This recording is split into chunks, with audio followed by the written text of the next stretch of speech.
Ladies and gentlemen, Robert De Niro.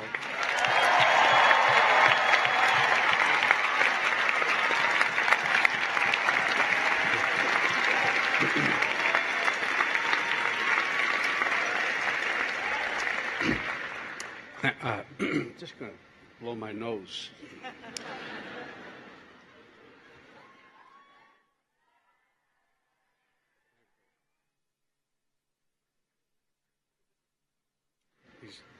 These gowns are hard to get in through to your pockets.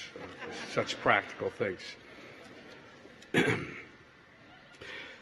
Dean Green, deans, university leadership, faculty, staff, parents, friends, and the 2015 class of New York University's Tisch School of the Arts. Thank you for inviting me to celebrate with you today. Tisch graduates, you made it. And you're f***ed.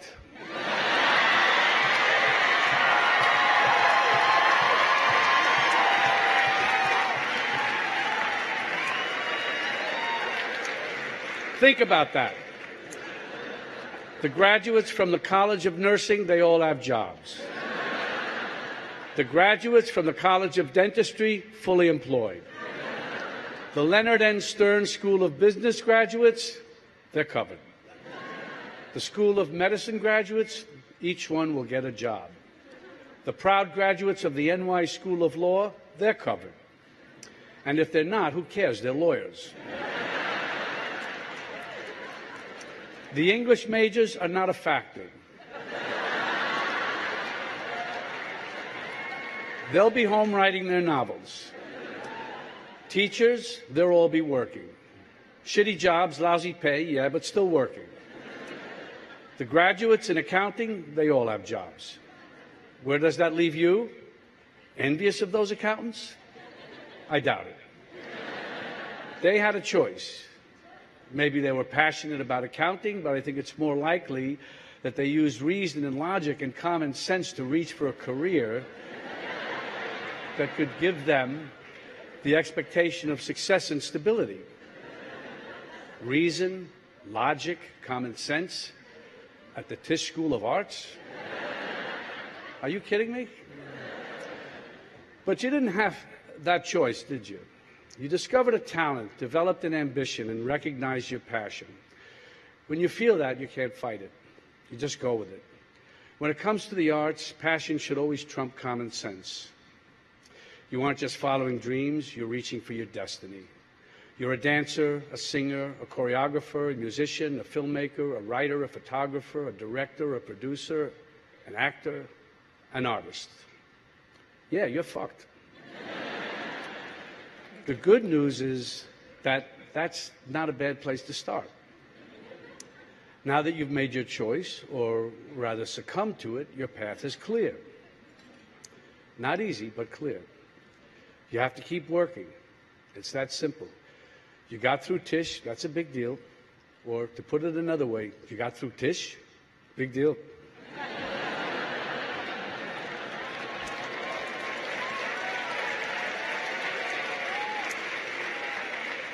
Well, it's a start.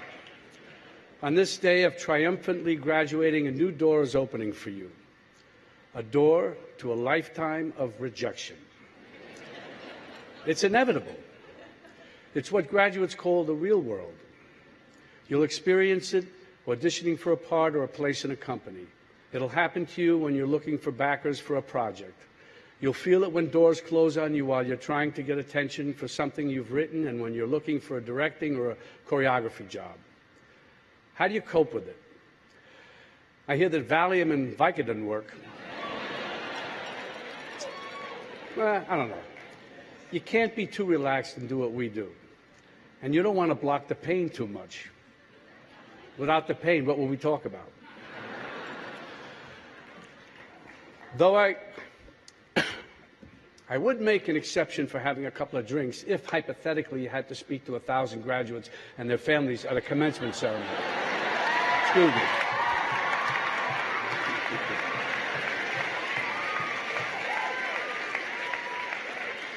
Rejection might sting, but my feeling is that often it has very little to do with you. When you're auditioning or pitching, the director or producer or investor may just have something or someone different in mind. That's just how it is. That happened to me recently when I auditioned for the role of Martin Luther King in Selma.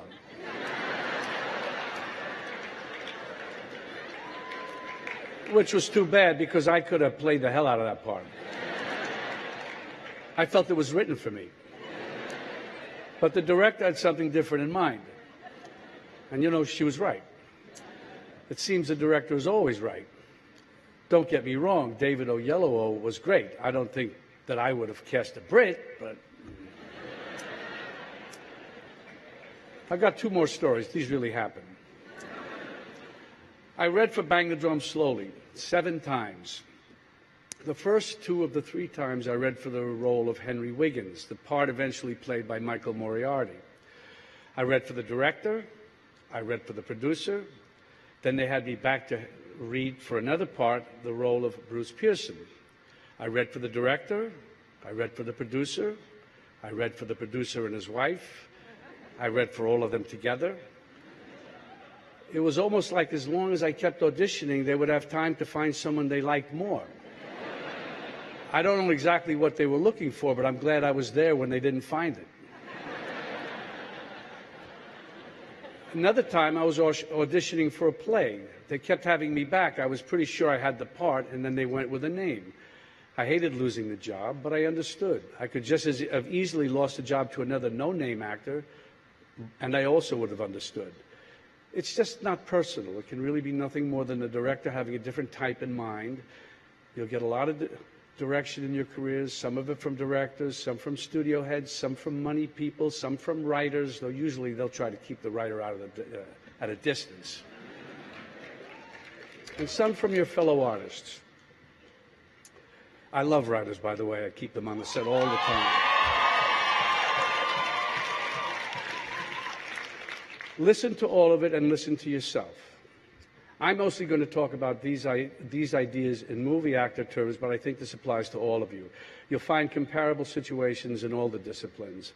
The way the director gets to be right is you help him or her be right. You may start out with different ideas. The director will have a vision. You will have ideas about your character.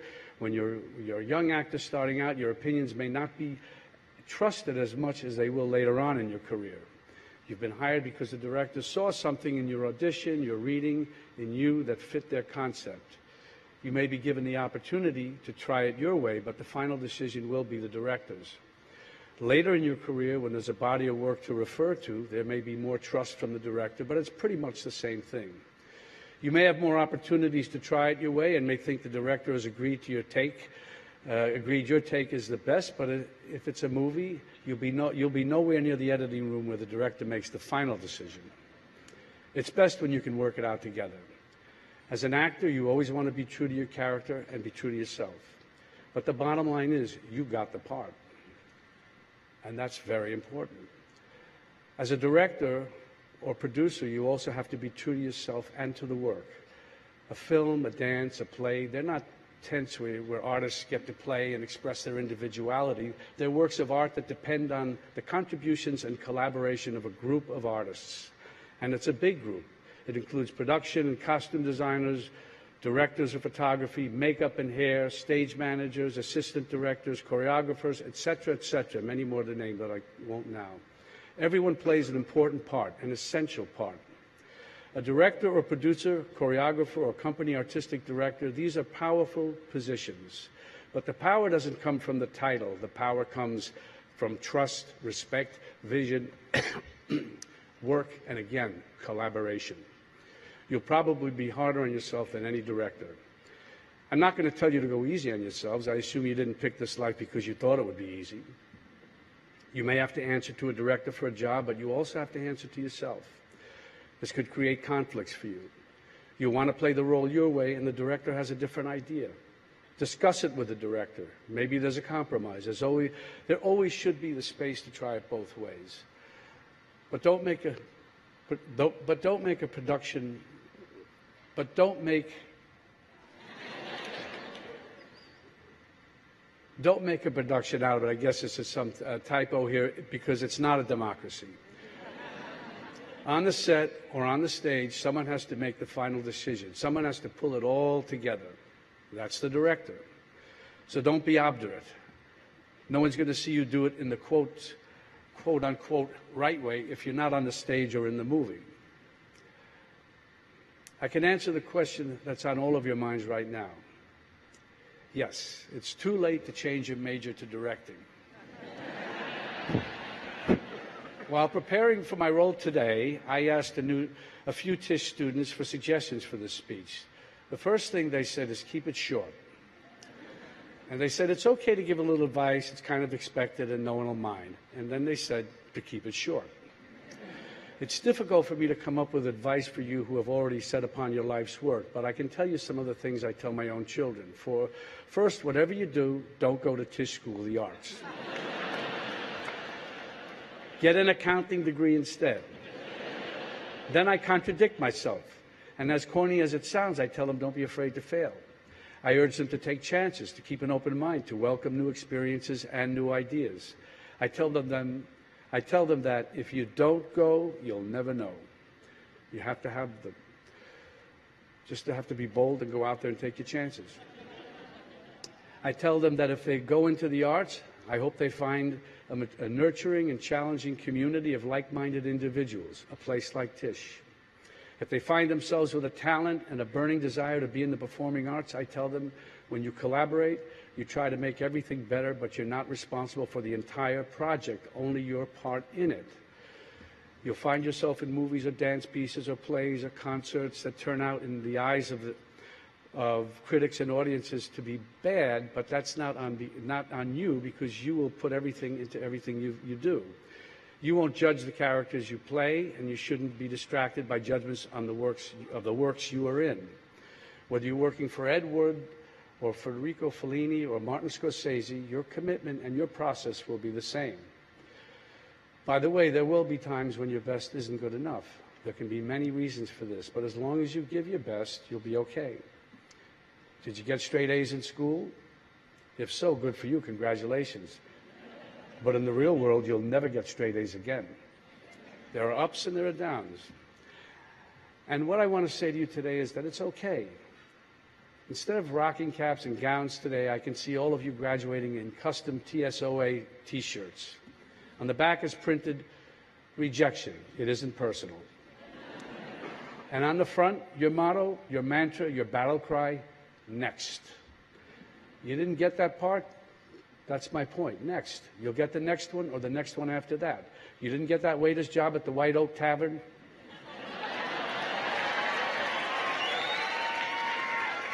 Next. You'll get the next one or you'll get the next gig tending bar at Josie's. You didn't get into Juilliard? Next. You'll get into Yale or Tisch.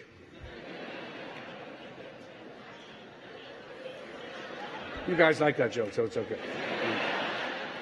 No, of course, choosing Tisch is like choosing the arts. It isn't your first choice. It's your only choice. I didn't attend Tisch, or for that matter, any college, or my senior year of high school, or most of the junior year. Still, I've felt part of the Tisch community for a long time. I grew up in the same neighborhood as Tisch.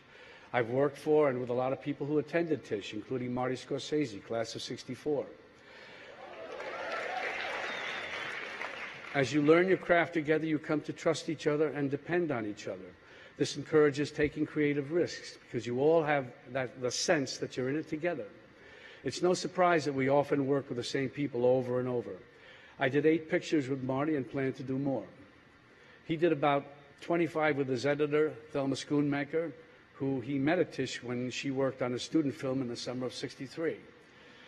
Other directors, Cassavetes, Fellini, Hitchcock, came back to the same collaborators over and over, almost like a repertoire company. And now David O. Russell and Wes Anderson are continuing that tradition. Treasure the associations and friendships and working relationships with the people in your classes and your early work. You never know what might come from it. There could be a major creative shift or a small detail that can make a major impression. In Taxi Driver, Marty and I wanted Travis Bickle to cut his hair into a mohawk, an important character detail. But I couldn't do it because I needed long hair for The Last Tycoon that was starting right after Taxi Driver, and we knew a false mohawk would look, well, false. So we were kicking it around one day at lunch and decided to give it one shot with the very best makeup artist at the time, Dick Smith. If you saw the movie, you know that it worked. And by the way, now you know it wasn't real. Friendships, good working relationships, collaboration, you just never know what's going to happen when you get together with your creative friends. Marty Scorsese was here last year speaking to the 2014 graduates. And now here we are, on Friday at a kind of supersized version of one of Allison's student lounge hangout sessions. You're here to pause and celebrate your accomplishments so far as you move on to a rich and challenging future. And me, I'm here to hand out my pictures and resumes to the directing and producing graduates.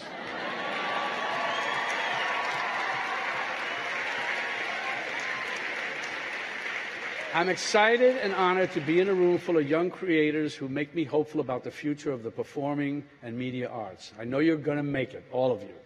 Break a leg. Next. Thank you.